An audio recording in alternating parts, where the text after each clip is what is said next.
kind of say that we are a unique city. I mean, are we the only one that makes that argument, or do other cities make that argument? I won't ask you, are we really all that unique? Of course. I'll ask you in the other way. 101 cities, of course, they're all unique.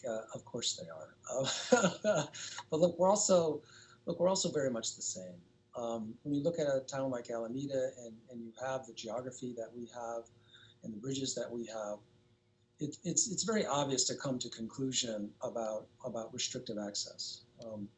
And it's probably less obvious if you live in Contra Costa County and you got to fight a half an hour on just one main road, Ignacio Valley Road, to get to one freeway. Or in Alameda, we have an entire ferry system funded by the toll payers on the Bay Bridge. Look, no one in Contra Costa County, well, I guess Richmond does now, has that, but not in central Contra Costa County.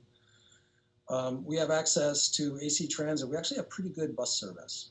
When you think about all this, and our technical people go do the math on this, and they do the math on this, you come to a couple of conclusions. One, Mayor Ashcroft mentioned, was that Alameda County is one of those communities that can provide people with a better life. We have good schools, we have a safe community, we have a good community relative to many of our peers across the Bay Area.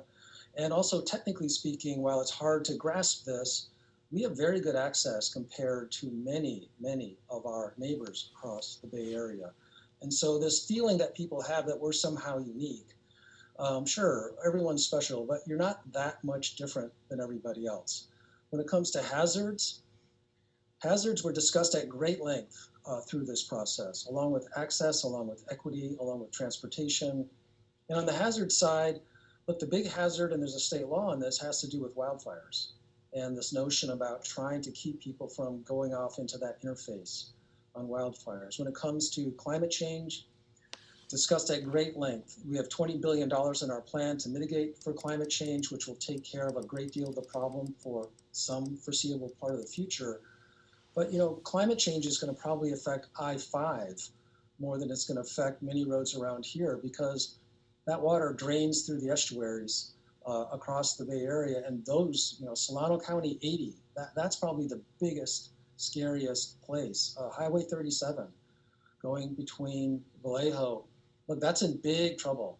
So we have a lot of company on the issue of hazards across the Bay Area and across the state of California. So I guess that leads